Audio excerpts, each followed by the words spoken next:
नमस्कार। आज हम एक ऐसे कानून की बात करेंगे जिसका जन्म भारत की एक बहुत बड़ी त्रासदी के बाद हुआ। एक ऐसा कानून जो आज हमारे पर्यावरण की रक्षा की नींव है। तो इस कानून को समझने के लिए हमें पहले उस घटना को समझना होगा जिसने इसे जन्म दिया। कौन सी थी वो घटना? वो थी भारत की सबसे भयानक औद्योगिक आपदा। जी हाँ, 1984 की भोपाल गैस त्रासदी।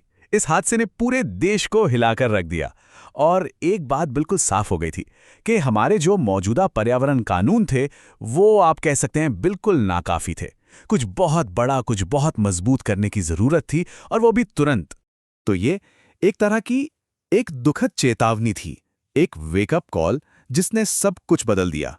देखिए, भोपाल के बाद ये एहसास हुआ कि हमें कोई एक दो छोटे मोटे नियम नहीं, बल्कि एक नया, बहुत ही शक्तिशाली कानून चाहिए।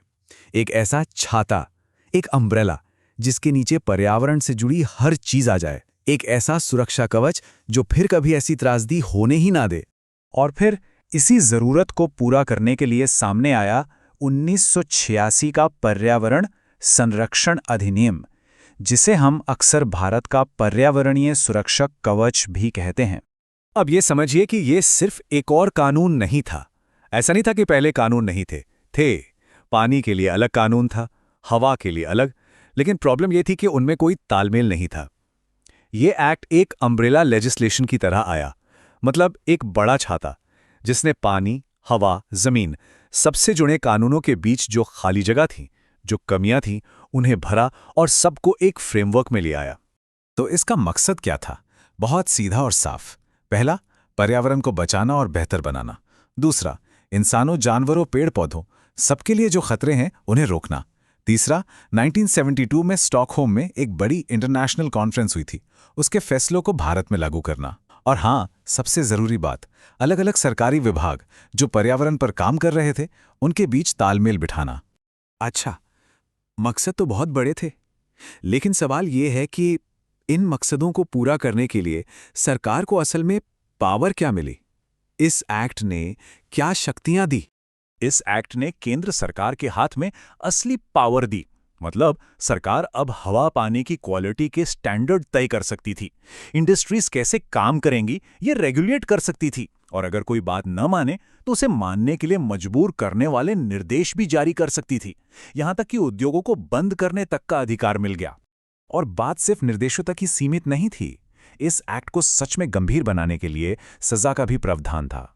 इसकी धारा 15 के तहत अगर कोई नियम तोड़ता है तो उसे 5 साल तक की जेल हो सकती थी, या फिर 1 लाख रुपए का जुर्माना, या कई मामलों में दोनों। तो ये कोई हल्की फुल्की बात नहीं थी।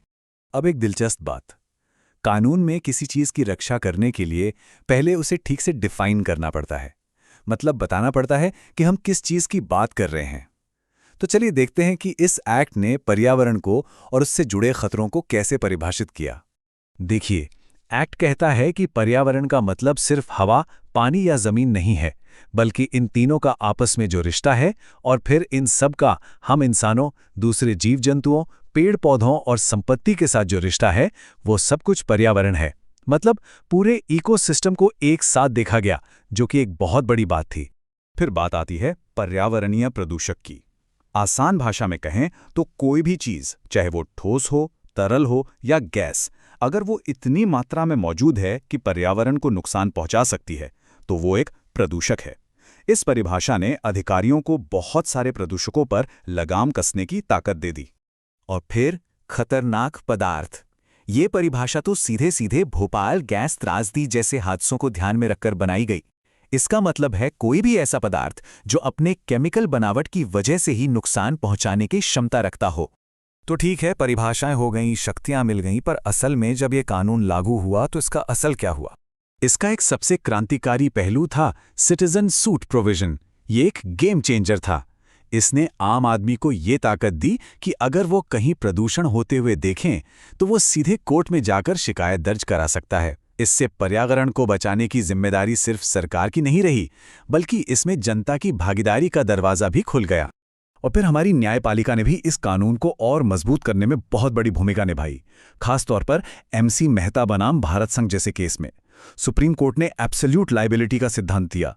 इसका मतलब है कि अगर कोई खतरनाक इंडस्ट्री कोई भी नुकसान करती है तो उसकी जिम्मेदारी 100% उसी की है। वो ये नहीं कह सकती कि हमने तो पूरी सावधानी बरती थी। कोई बहाना नहीं चलेगा, नुकसान हुआ है तो भरपाई करनी ही होगी। असल में अदालतों ने इस एक्ट का इस्तेमाल करके हमारे मौलिक अधिकारों का दायरा ही बढ़ा दिया। उन्होंने कहा कि संविधान का जो अनुच्छेद 21 हमें जीने का अधिकार देता है, उसका मतलब सिर्फ सांस लेना नहीं है।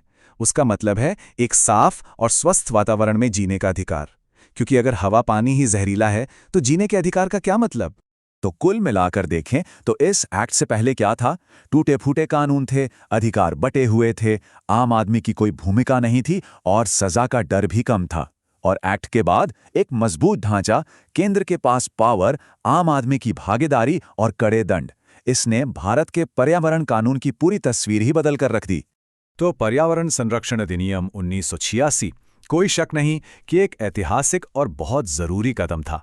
लेकिन आज जब हम 21वीं सदी में हैं, क्लाइमेट चेंज जैसी नई चुनौतियां हमारे सामने हैं, तो एक सवाल जरूर उठता है, क्या सिर्फ एक अम्ब्रेला एक्ट या एक सुरक्षा कवच आज भी हमारे पर्यावरण की रक्षा के लिए काफी है? ये एक बड़ा सवाल है जिसके बारे में सोचने की जरूरत है।